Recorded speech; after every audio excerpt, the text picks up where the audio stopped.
Good morning and welcome to Ask the Accountant, episode number 89 of all numbers.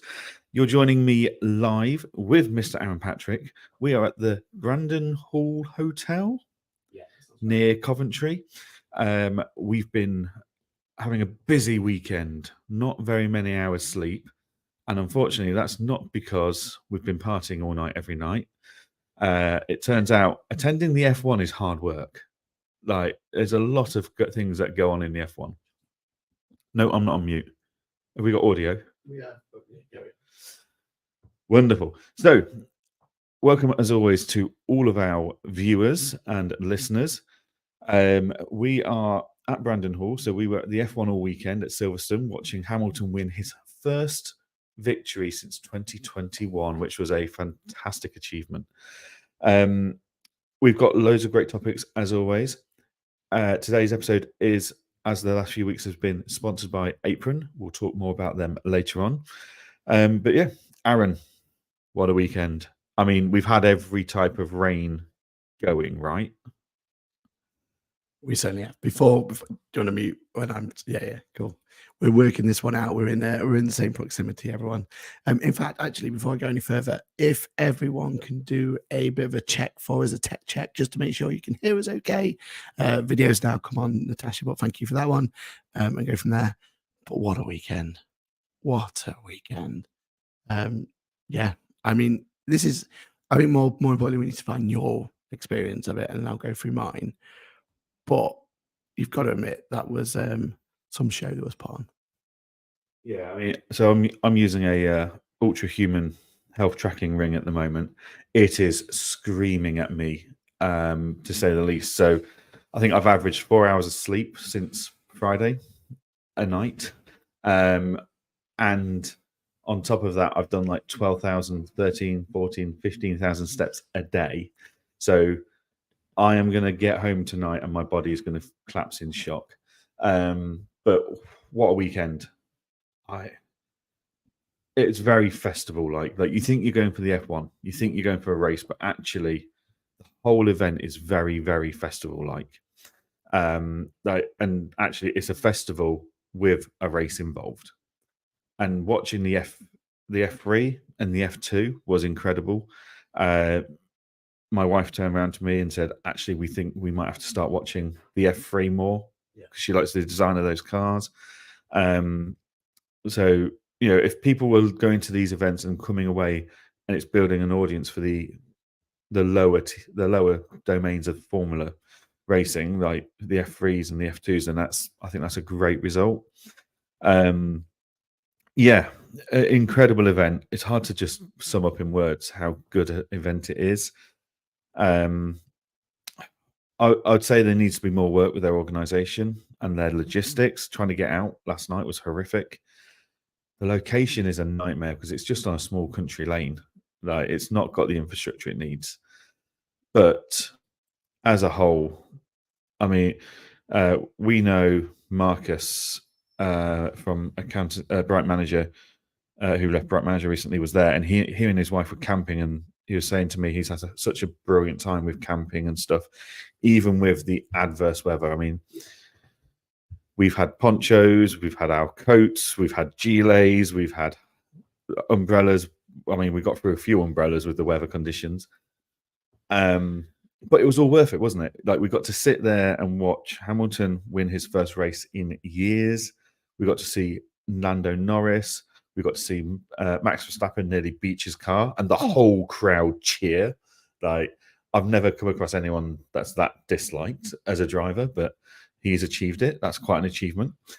But yeah, it was just all like, one of the things I always think about football is, how do people get so irate about their football and so anti other teams, and that this is the only team you can support, and you're wrong in life and everything you do if you don't support my team.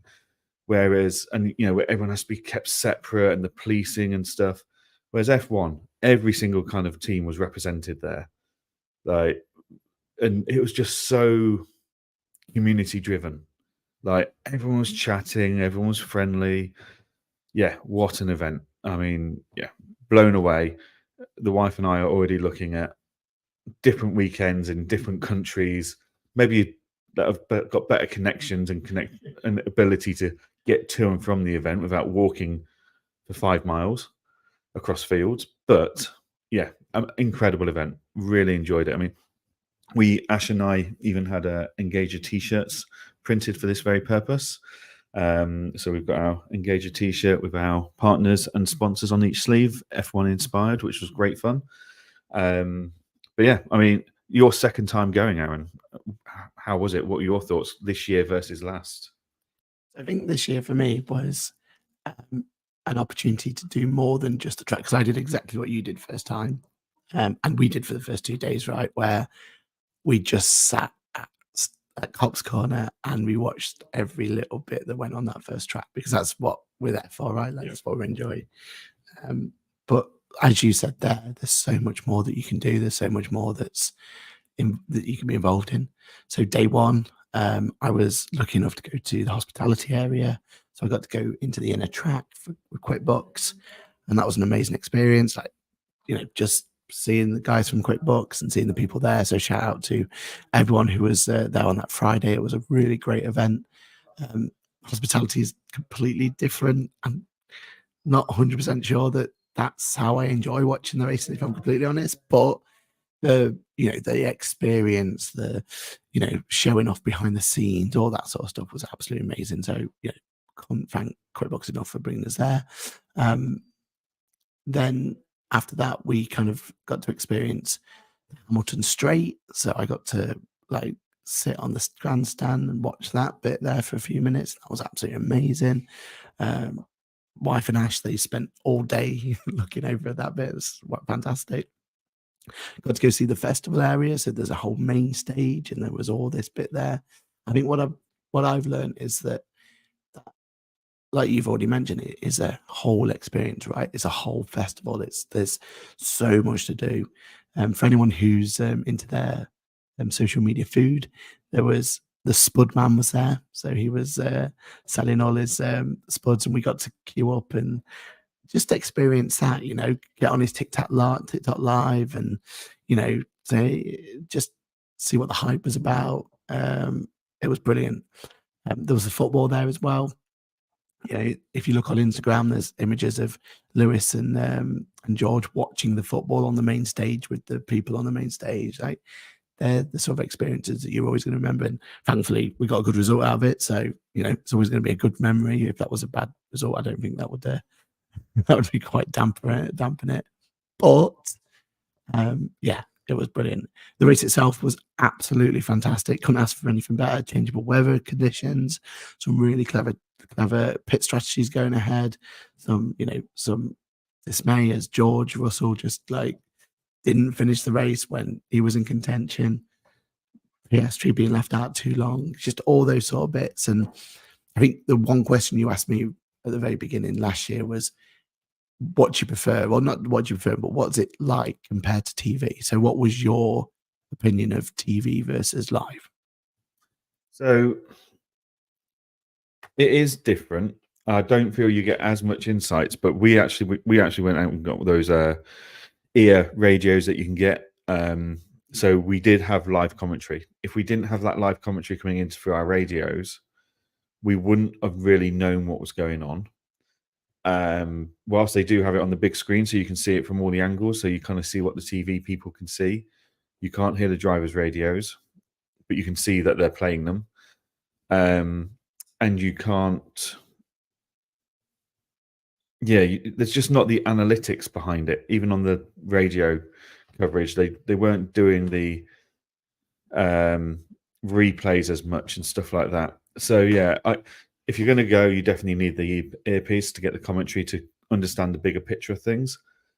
But yeah, I mean, just fantastic event. I don't think I'd ever end up going to them all or anything, or try to do them all in 1 year, but we've been. It was incredible.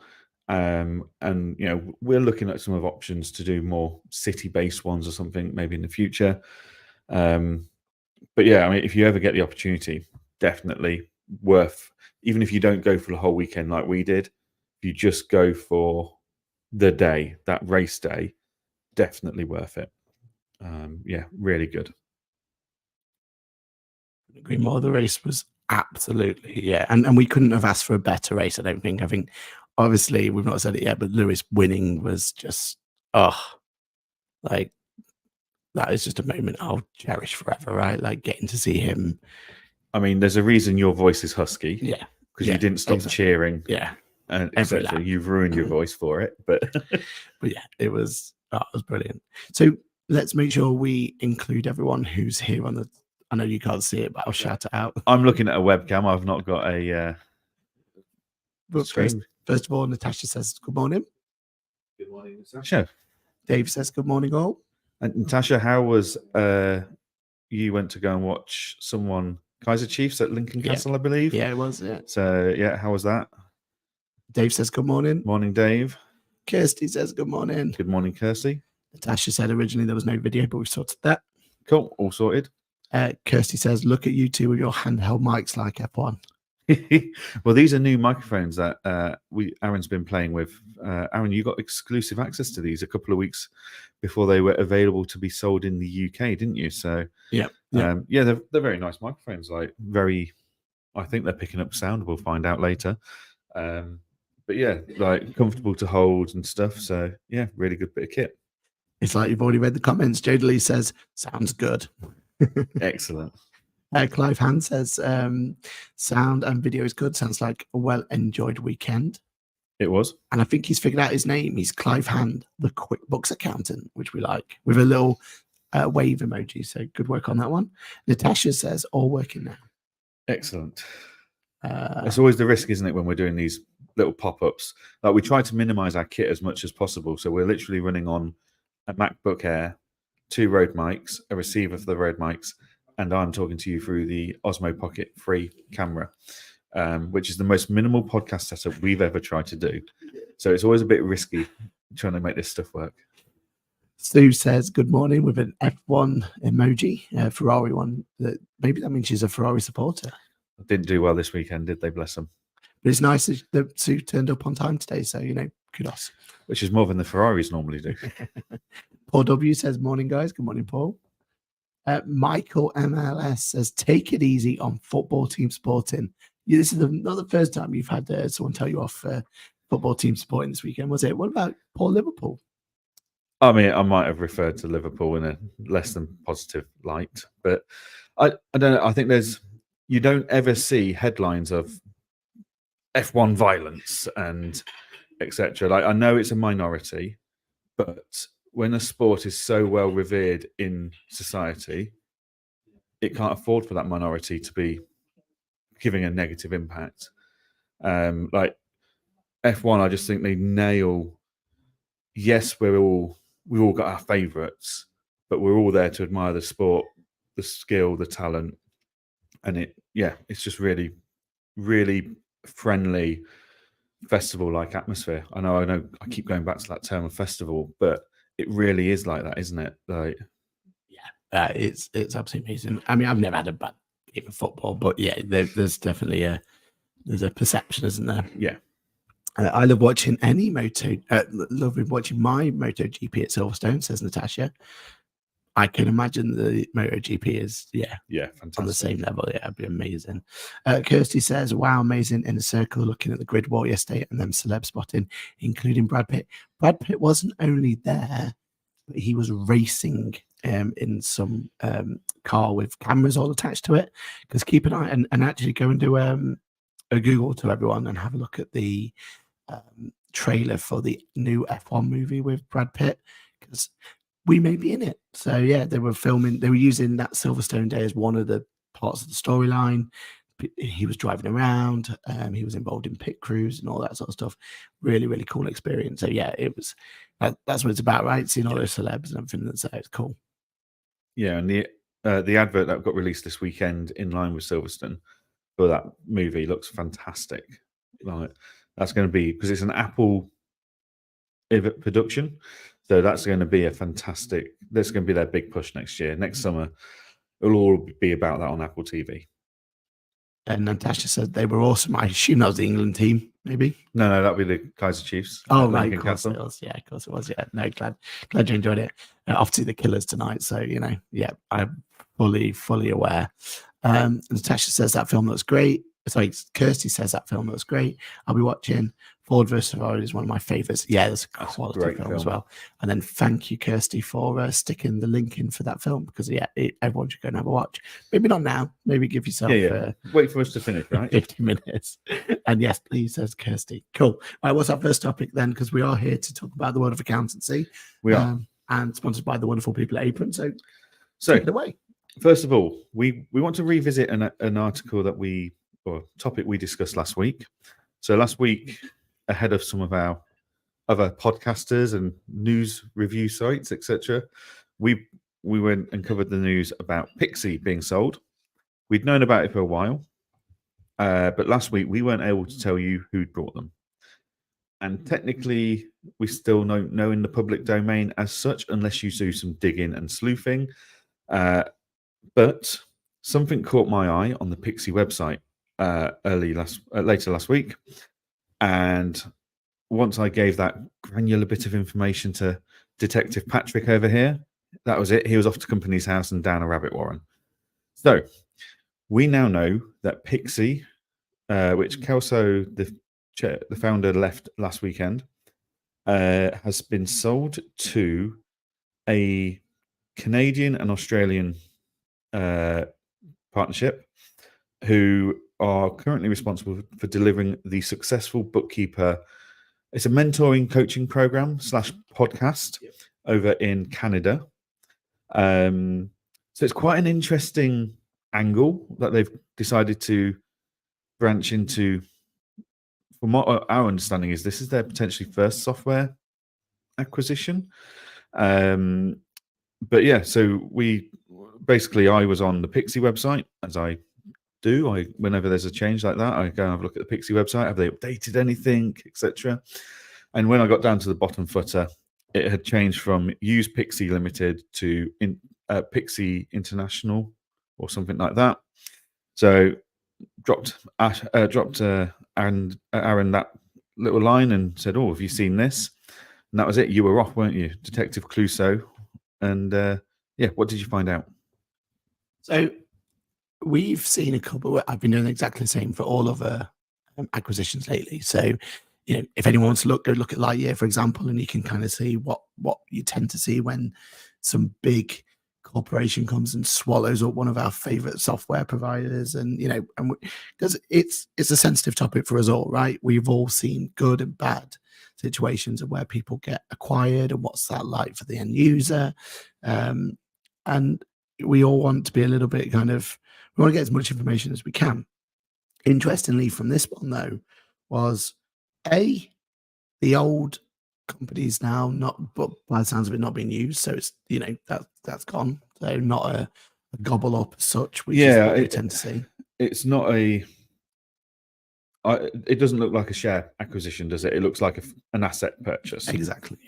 Yeah, which is it's interesting. I think that you could read into a lot into that one. I don't think it's right to do that now. I think we need to wait for the right, we could speculate all sorts based on that, but also, like, just because it is a certain type of asset, like it's an asset purchase in this case, now there's a lot of times when that is a primary choice for various reasons that aren't always positive. But also, actually, there's lots of reasons why you would do that anyway, for different personal circumstances, different plans, different ideas of how they want to move forwards with it. So yeah, lots of speculation could be had, but we will be good and we'll move on. Because I think it's unfair, isn't it, at this point? But the initial shareholdings of the new company, so the new Pixie, is the Successful Bookkeeper Global Inc., which definitely was not what we had heard on the rumor mill. I think that was our first initial, okay, this isn't what we were told, right? I think that's what, we heard a rumor. So we heard a rumor in February that they were looking to sell. Mm-hmm. We heard a rumor at Accountex that they'd sold in May. And we heard a rumor of who brought them. But we didn't want to report on that until we were able to fact check it.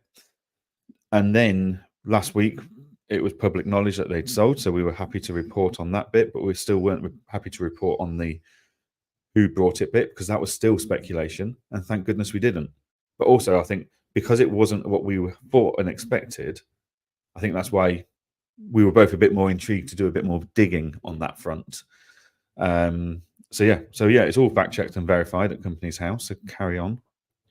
So we have a Peter George, Australian nationality, as one of the directors, and a Michael Walter John, Canadian, as another director.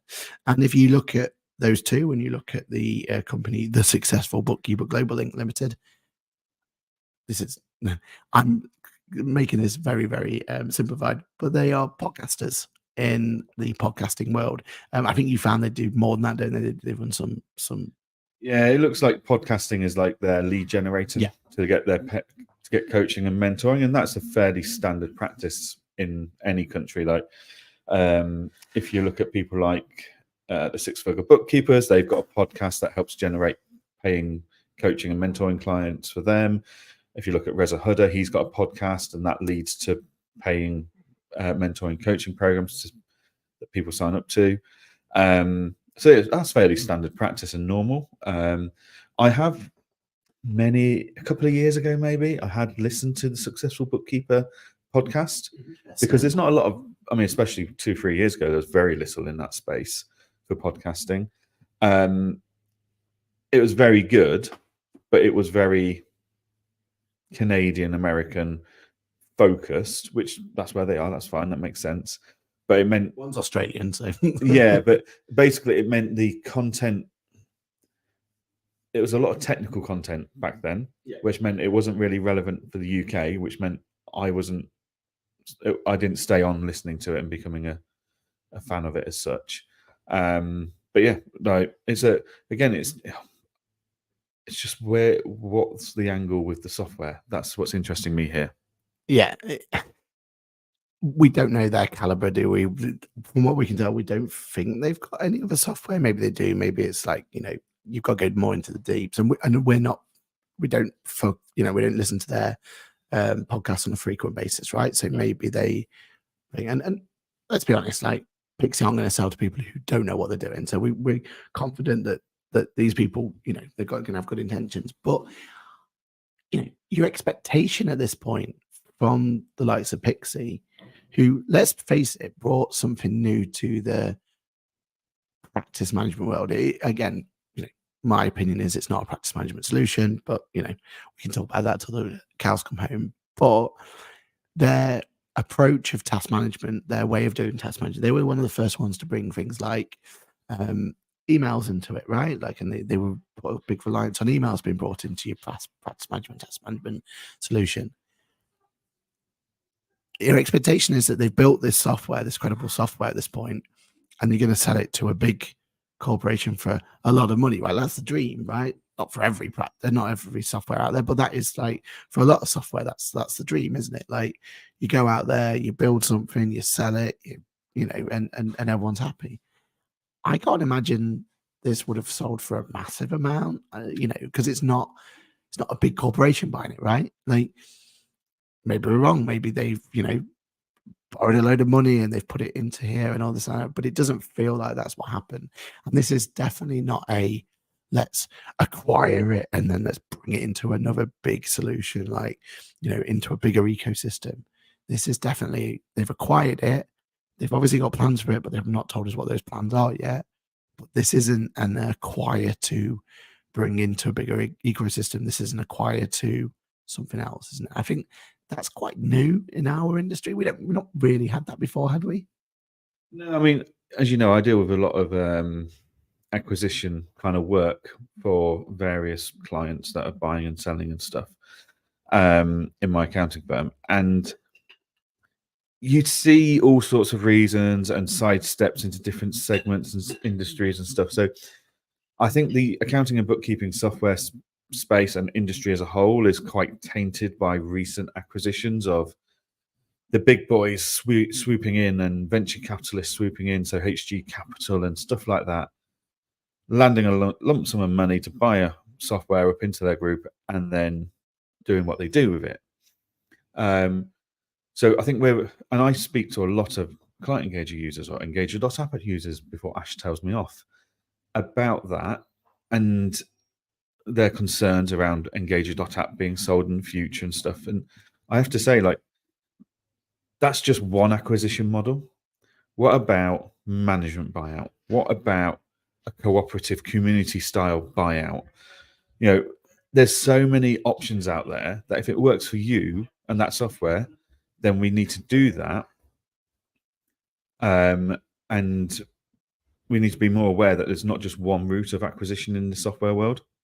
So yeah, I think potentially people will be confused and interested by this, but in any other industry, multiple reasoning behind acquisitions and mergers and stuff is absolutely normal standard practice. We just haven't seen it very much. We've only seen one type in recent months and years. And I just feel like there's a reason that it's normally that way, right? Like normally it's about, if you're going to go for the positivity around it, it's like said software gets acquired by another group, that software gets incorporated in that ecosystem.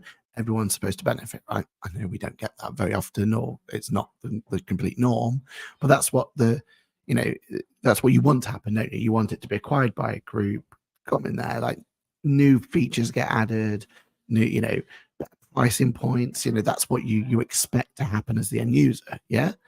In this case, it just feels like the person who's got all of the ideas of this software is now vacated. That's a red flag, isn't it? In terms of, if you are a current user, you've obviously bought into those ideas and that's what's drawn you there. Now, some other people have come in to pretty much, I assume, just do the same. Like I can't imagine this is going to be a Pixie 3.0 scenario. Like we're already at 2.0, right? But I would imagine this is more of a, there's Pixie. Maybe we'll have a 2.5. Maybe, they're going to bring their own ideas to it, and maybe they're going to bring their. But I can't imagine it's going to go right tomorrow. We're going to start doing accounts production in it. Do you know what I mean? Like it would never have happened. But that if another group had bought it, they already had accounts production. That's the sort of excitement the end users could have got, right? I feel like this one's going to be a bit more of a, okay, they've bought it. Probably they're going to steady the ship first of all, make sure that the current users are happy. I feel like as a user of Pixie, you've still got to be a little bit wary here because you don't know who those people are, but it's a bit more unknown in my eyes. Like, do you know what I mean? Yeah. So there's a lot of people that want to get into the software world, and there's a few different routes. And even those that are in the software world that then want to offer something new to their users, maybe they've heard feedback that we're really struggling with this in our practice. And they're like, how can we solve that for you? Well, we can either build it from scratch ourselves, partner with someone that does it, maybe white label it, or we can buy it in and own it and push it out. So it might well be that these two gentlemen have brought Pixie because they've heard time and time again in Canada and Australia, which from my research, limited as it is, it's practice management software is underserved and firms are underutilized. It's underutilized and practices are underserved in those spaces, in those countries. So maybe they've heard from all of their members and all their listeners, we're really struggling with this. And they've gone, well, we can either build it from scratch to help you, we can partner with someone to help you, or we can buy something to help you. Yeah. And maybe they saw the Pixie opportunity and went for it. And they've got big plans to roll it in. Maybe they've got big plans to roll it in Canada and Australia to serve those what are currently underserved markets. Like the UK forgets how lucky we are with innovation and technology in practice management space.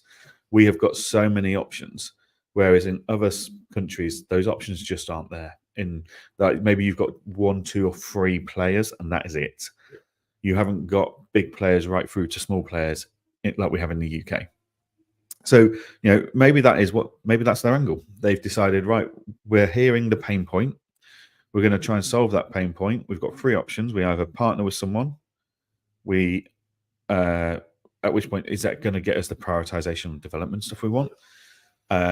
We build it from scratch. That takes time and money, or we acquire someone and we acquire the technology as a foundation that then pushes us forwards. So maybe option 3 is what they've gone for. But yeah, we don't know, and we don't know what the impact on the UK is going to be of this.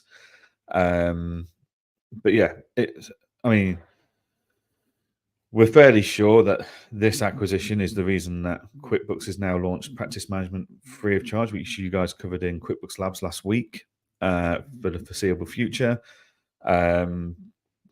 So yeah, who knows? It's going to be an interesting one to watch. Yeah, and I think that's more than anything for us. It was just the shock that our initial rumor mill compared to what's happened is completely different. Because when we first heard the initial rumor mill, it was like, oh, well, that's an interesting that didn't feel like the right fit from our point of view anyway. So there was red flags for us in terms of, okay, that sounds a bit strange. Obviously, it was wrong anyway, so that's why it was strange.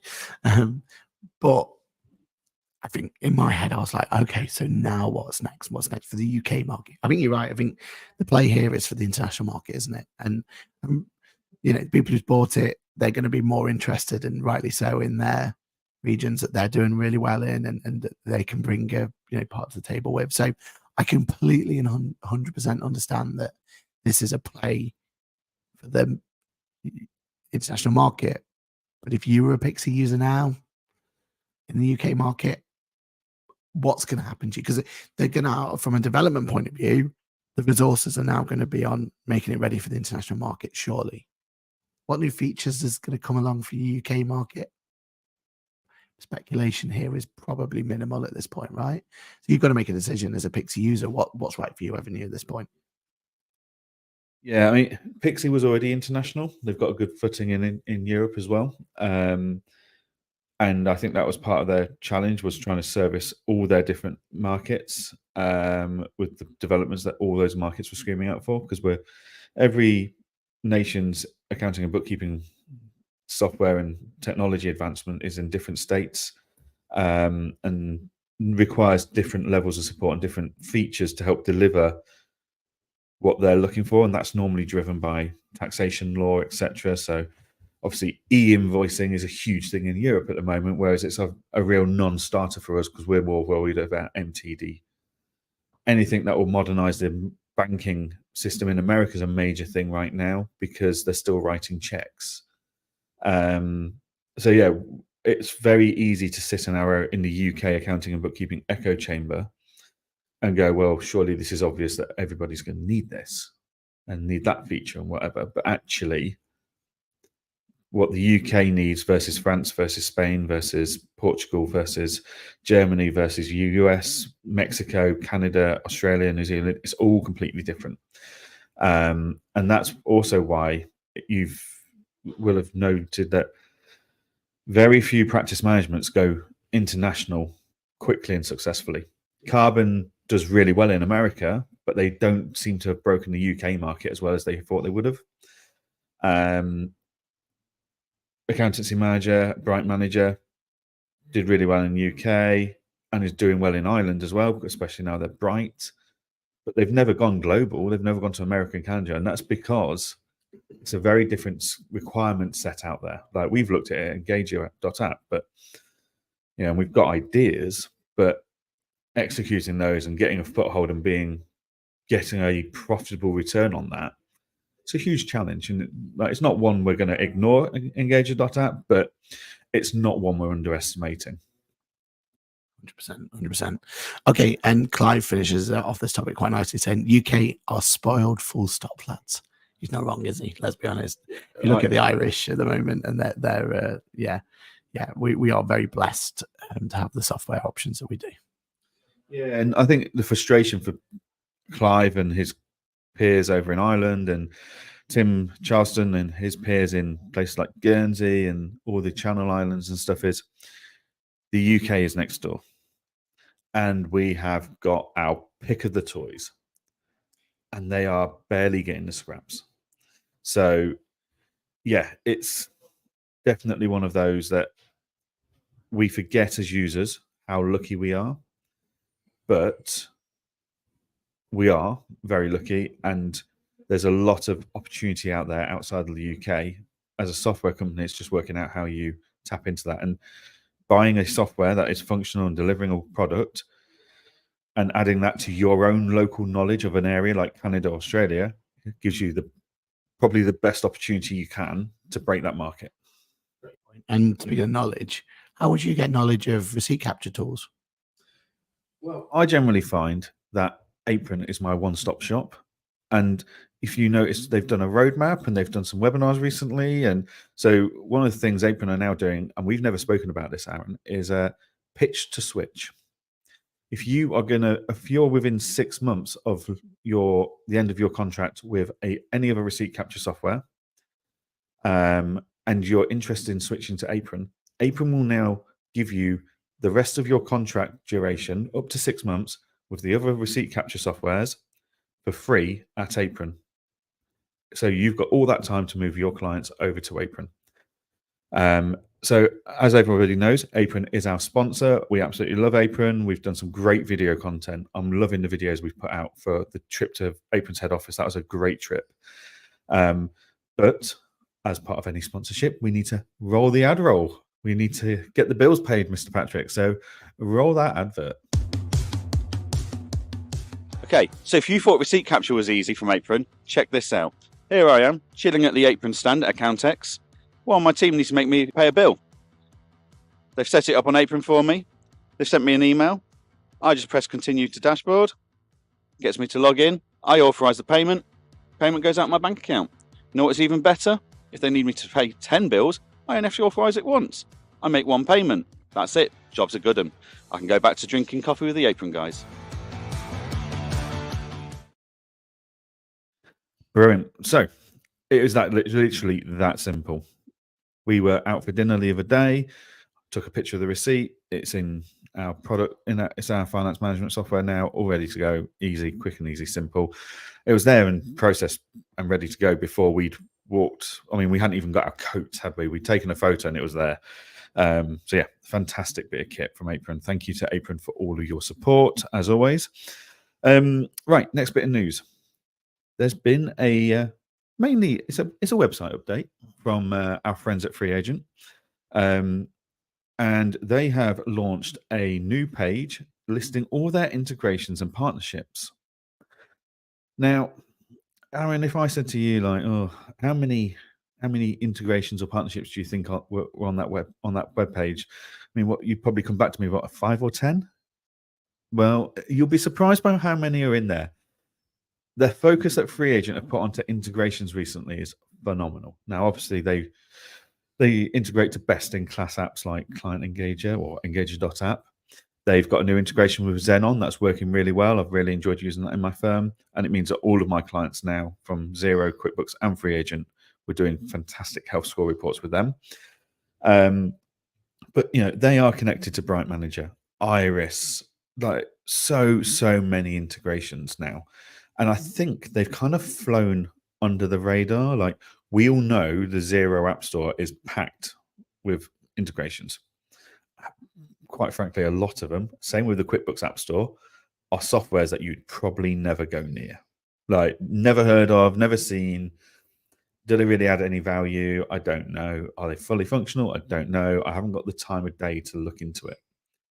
The list at Free Agent on their new integrations website page, it's refined. Not just anyone can plug into Free Agent. You need to have discussed it with Free Agent and stuff like that.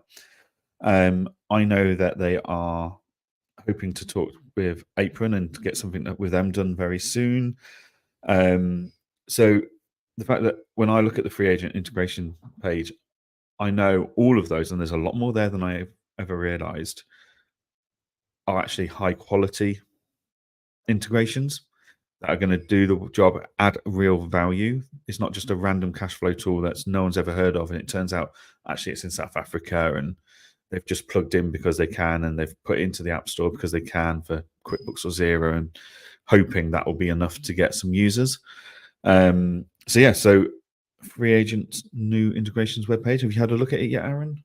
Yeah. So initial points for me is, number one, it's very much Sage centric, isn't it? It's very much a curated list, as you've already kind of mentioned. That's where Sage has kind of definitely gone down the route. They're only going to focus on integrations that are going to kind of add value and everything there. Whereas Zero's gone for that monetization model, which we can talk about that another day. But yeah, it's not the most user friendly experience, isn't it? The end user kind of suffers ultimately for that one.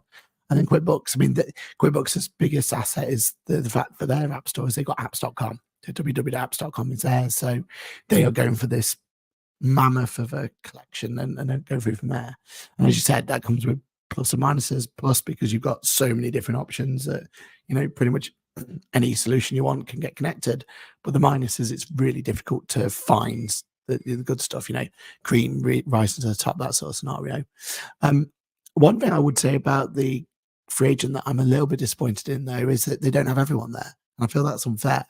Like, what's the reason that some apps are on that list, but then others aren't? Do you know what the reason is? Everyone that's got an integration to free agent is on that list. No. Who's missing? KPM. KPM have a free agent integration. They're best, they're one of the best production software on there. You can connect it directly in, it goes directly through their API. Everything works exactly the same as TaxCalc and all the others. But for some reason, they choose TaxCalc to promote and not KPM. But so it's not a choice. Okay. So having undergone this process myself for Engager.app, anyone that so free agent's got a list of everyone that's got an API linked to them. Free agent reached out to everyone to fill out a form. So you could have you were dictating your own imagery, your own content to go onto their integrations page. So if KPM haven't responded, they weren't there at launch. KPM could respond today. KPM weren't asked, so it's just weird. There. Yeah. As far as I'm aware, everyone that's got an API was asked to fill out the form. So we were sent the form, and I had to redo the form to get the Engager.app stuff updated. Because of the name change. Yeah. With it. So maybe it's gone to someone that's not at KPM anymore. Maybe it's an old contact information. Maybe. But yeah, no, anyone that's linked there, it's not, no one's been excluded. It's purely this is your kind of landing page with us. You give us the content you want. We're not going to, because there's nothing worse than having someone create a landing page for you who doesn't really know your product and the benefits of your integration.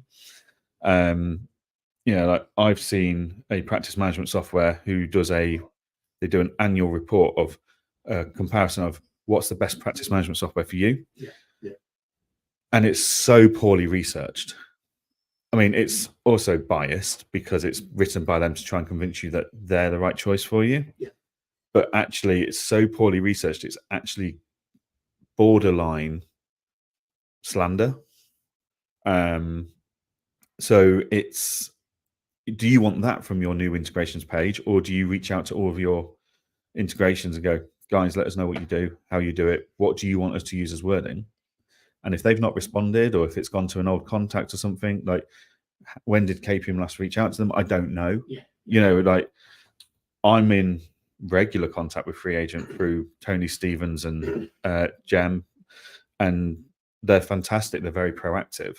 So I would imagine it's, as I always say with our account managers for any software company, it's a two-way relationship. You can't just expect QuickBooks or Xero or anyone else for that matter to think of you every time they do a product launch and go, have you seen this? You need to have that proactive working relationship with them going, hi, how are things? This is an update on where we are with our firm. What's new coming up in QuickBooks? What's new coming up in Xero? Oh, actually, we've got this coming up that might, it sounds like you might benefit from that because you've just given me a better up-to-date picture of what you're up to at the moment. So same with integrations. It's a two-way working relationship. We have very productively sent a list of things we'd love to see from the free agent API in the coming future. And within a week or two, they came back to us having done their research and said, right, this can be delivered in the short term. This is a medium term long. This is a long term one. Can we discuss this bit a bit more because we aren't sure where we see the value in it, type thing. So yeah, no, having worked with a free agent from Engager.app side of things, I would say it's probably a breakdown in relationship there, and people would need to remember it's a two-way relationship. And yeah, they need to be responding to forms and emails if that's what the choice that free agents made. So you want to be listed in our app store, then you need to fill out this information so we can list it properly. Yeah, it makes sense, doesn't it? Yeah. I mean, I've reached out to both KPM side. Yeah, that's how the way it is. I wonder when they're going to bring it into the product though as well, because I think that's the next step, isn't it? That's always where you and Zero do this pretty well. They have their little top button where you can kind of see what you've got connected, and QuickBooks have obviously got their app page directly there as well on the left hand side. I think that's the next step, isn't it? That integration bit in product, because that's what drives people to go, oh, going through from there. So I imagine it's on its way, but it'd be interesting when that approaches. Yeah, so I can't say too much because I am under an NDA for that, because it was being discussed at Free Agents head office when I visited a few weeks ago. But all I will say is watch this space. Exciting. Yeah, looking forward to it. I think, yeah, the more eyes people can have on those integrations is better for everyone, isn't it? Go forward. Awesome. Cool. What's next topic? Okay, so next topic, Accounting Excellence Awards. The nominations are closed. The judging is starting to happen. Judging should all be happening this month, I believe, from what I was looking at in the deadlines. But it's not too late to start booking your tickets, or too early to start booking your tickets for the event. So you do not have to be a nominee or a finalist to attend this event of the awards evening. I've been to this event a couple of times now through different reasons. Like I've attended with QuickBooks team, I've attended with the Employment Hero team, and even though I wasn't nominated for anything and shortlisted for anything, I went and the insights I got were phenomenal.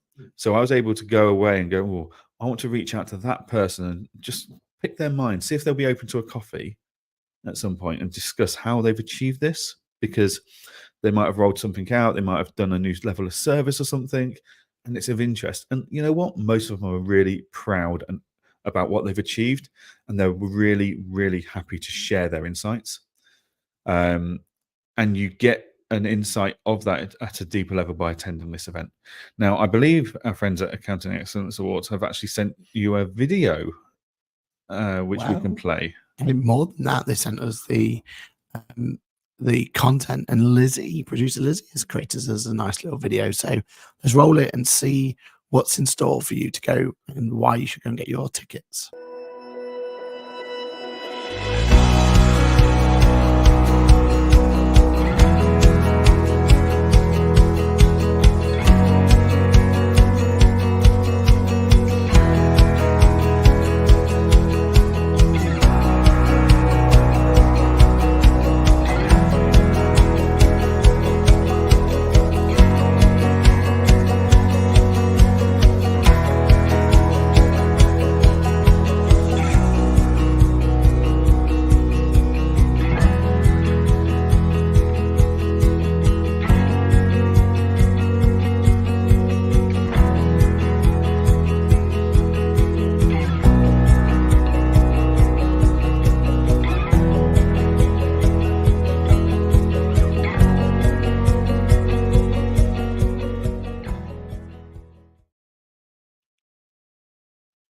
Okay, we're back. So thank you, Lizzie, for putting that together using the content that Accounting Excellence sent over. I think you can all see that it's just a great event, and you go, you learn from your peers, and you network with your peers. And there's loads of software vendors there as well. So it's a great opportunity to, again, reaffirm that working relationship with your software vendor, keep building on it, keep your name at the top of their minds, and going from there. Right. So final topic for today. Aaron, you've been a bit coy about this. You've been holding it back. You've told me not to look into it, and I've been very good. I've not looked into it. I've not researched it. You have told me Apple Pay is getting an upgrade, like almost an Apple Pay 2.0, you said earlier. So Aaron doesn't want me to have looked into this and heard anything about it. He wants to get my initial natural reaction. So yeah, let's over to you, Aaron. Tell me about Apple Pay 2.0, or whatever they're going to call it. So they're calling it Next Gen Apple Pay. And the idea here is that not only do you get to pay for stuff using Apple Pay, so I'm sure everyone knows, but just in case you don't realize, the idea is that, especially when you're out and about, get your phone, get your watch, double tap it, and very much like contactless, you get the opportunity to make payments there and then. What if I told you that the new Apple Pay is going to get multiple benefits without a single app, which includes the idea of loyalty card benefits automatically tracking? We like that. But the one that really gets me excited is automatic receipts directly through the tap. So you tap, the receipt goes directly into your phone. Imagine someone like Apron grab that as well. You're off to the races, right? So yeah, no, I'm really excited for this. They haven't really shown any kind of detail as to what it is, other than you'll get a detailed purchase receipt transferred directly to your Apple Wallet. You'll get your credit start loyalty programs directly updated in your wallet. So the idea there is if you go to Starbucks, for example, and buy 5 drinks, on that 5th one, you don't have to show both apps or anything like you do now. They'll automatically do, and automatically apply any discounts or coupons you may have automatically. So it's about making it not just one way but two-way street with the NFC technology. They say there's the pucks and everything will have to be updated. So there's a whole new NFC solution coming through. It won't just be Apple Pay, it'll be the rest of them. Will jump on this as soon as possible. But there's a whole NFC forum and NFC standard that's been developed with this in mind. Don't you think that's one of the most exciting updates we can have to the way we made payments for a long time, right? It sounds great. My concern is that US only? Is it UK wide? Worldwide. Okay. So the NFC, because if you think about it as well, the UK was actually ahead of the US in terms of tap to pay. Yeah. So we've always had that kind of thing. Now this is going to be, you know, your different vendors are going to have to adopt this. They're going to have to update their sales systems. There's going to have to be an element there. So there's that. I mean, there are some people saying that some of the more newer ones will just be able to have a firmware update and off they go. I was going to say, is this going to be a firmware update? Yeah. Hardware as well? It all depends on how old the point of sale solution is, but some ones will just be a firmware off to the races. Some will have to have a whole new upgrade. But as an end user, you know, the opportunity to just have that tap to pay, your receipt's already in your wallet. As you think about the power for your clients for this, like, okay, that could be amazing. It could be, but it's not Apple's. It's out of Apple's control to make this amazing. So take this weekend, for example, right? I mean, I've just been going through all of my transactions and that I've spent at Silverstone. Christ, tap to pay is dangerous, especially considering there's no spend cap on it. You can just go out like, you know, I mean, I tapped to pay a few months ago for my new MacBook. Like, should you be able to tap to pay for a £3,000 device? I don't know. You know, like, it's so much more convenient now. I do love it. And I do love the fact that I can just tap and go on the trains, the buses, etc. That's incredible. But then look at this weekend, the Silverstone tickets, you couldn't put them in Apple Wallet. So actually, we were still having to open our phone, get the ticket up, go into the app and get the ticket and show it. Seatfrog. Absolutely love Seatfrog. However, it doesn't let you put the tickets into your Apple Wallet. You have to open the Seatfrog app. So actually, this is only going to be incredible when everyone gets on board and does it. And not everyone's even got Apple Pay or Apple Wallet enabled yet, never mind the advanced level that this is going to take. Yeah, so the reason for Apple Wallet not being ready for things like F1 and things like that is because they haven't enabled the authentication element yet. Right. You know, on the F1 app, if you saw it was like swirling around, it was doing all that sort of stuff. That's apparently coming. That's part of like the next thing for Apple Wallet, and Google Wallet and all that will join on as well. But you're right, at the moment you need more people to be or see the benefit, right? Yeah. But it only takes on this occasion like your big players to get involved.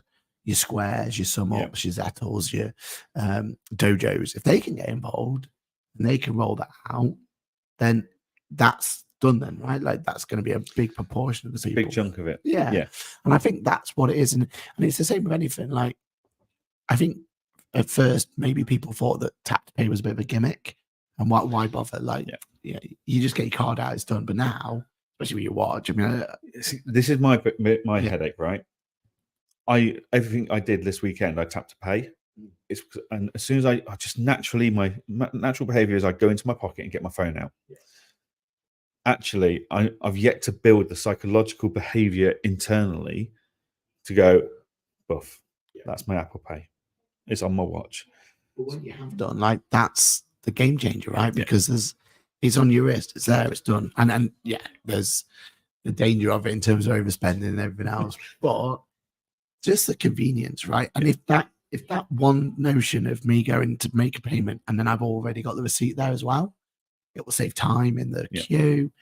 I mean, I very rarely, lose receipts, but I lost a receipt the other day and it was frustration because then that's it. And that's game over. I'm not going to go back to that vendor to find it, right? Yeah. But you don't have that worry. And for an accountant, if we were able to harness that thing, we were able to extract those receipts, that's powerful, right? It is. But I think, is it also another level of frustration coming our client's way and our way? So, for example, if not everyone's going to be able to do this, your clients are going, oh, for God's sake, oh, I've got to go and find that receipt. Well, I didn't get that receipt. I just assumed it would be on Apple Pay. So there could be a headache there. It's like this weekend at Silverstone. They don't accept Amex. Like every single time I went up to some of the vendors, it's like, tap, go, oh, you don't take Amex cards, right? Hang on. I need to find the non-Amex card and pay with that. And I'm just like, it's been there for so long that it's now frustrating me as a user. And if you're not, have you got the time or the mind space to go, do I need to, when the lady says, oh, do you want your receipt? Does it go into Apple Pay? Will the person at the till know? We don't know. Like, I mean, that's a UI thing, isn't it? Like, they like they have the tap to pay now. They're going to have to make it so it's very obvious it's gone through. Yeah. And the idea is it's automatic. Though you'll get the notification saying you've paid and here's your receipt. Like you don't even need to worry. You don't even ask for them, right? Like what we want is a society where we don't even need to even think about asking for receipts. No, I completely agree. It's the end goal. I think this is going to cause more headaches and more frustration in the short term and it will solve it in the long term. But we're going to have to go through some growing pains here to get this early adopter pain, right? We know it. We've been there, don't we? I mean, you've probably regrettably to a point, but you've jumped on the bandwagon of iOS 18, right? And you've gone straight in there as a developer, and you've had those headaches, right? And you've had to fight those headaches. And early adopter headache is something that I think we almost have, like you and me especially, have almost a badge of honor sometimes. It's like, look, we're going to have these pain points so that later down the line people don't have to have it, and that's the point of it, isn't it? Yeah, and like, yes, this is a pain point, but actually all these benefits are here, so it's okay. Speaking of iOS, new beta 3 coming out tonight. Do we see some Apple Intelligence in there? We don't know. What I'm really hoping for is the new Mail app, because that's not out yet on the betas, and they're going to public beta today. So I would hope the developers will now get the Mail app. That'd be good. That'd be wicked. Yeah. Right, we are at time. We are at time. Kirsty says, finally, the Google Fitbit was a bit slow. Odd as they own it. Wouldn't link to certain cards, but does for Revolut. That's a real shame. I hope they do, like, because that's the beauty. And again, biased here from the Apple fanboy in the room, but the reason that Apple just nails it is because it's all one big ecosystem and it all just works. Every device I pick up, I've minimally for this trip. Yeah, I've still got 6 devices that have Apple Pay on them. Like, do you know what I mean? Like, it's ridiculous. So this is the problem: is Android Pay. Well, Android in China, right? You've got Android Pay. You've got Samsung Pay. Like, which ones do you use? Well, actually, Samsung Pay is probably less accepted than Android Pay, and all the feedback I hear about Android Pay is it's actually a bit slow and sluggish, and you don't think, has it gone through? Wait in. No, it didn't read that. And oh, hang on, where's my NFC reader? Because it's actually right down at the bottom of the back, which makes no sense. Whereas on Apple devices, it just seems to be logically placed. Yeah. Or we just watched the WWDC, so we knew, oh, that's how you do it. You know what I mean? But the people are having it on their watches and stuff. I'm sorry, on their rings and stuff now, aren't they? So There's some new health rings coming out with NFC tags in them, Exactly. so you can pay on your ring, Yeah. which is quite cool. I think that's what it is. So yeah, cool. Yeah. So Okay. anything else you want to discuss before we go? No, I mean, what's in the week ahead for you? Going off to the Killers today, so that'll be exciting. Going off down to London to the O2, so looking forward to that one.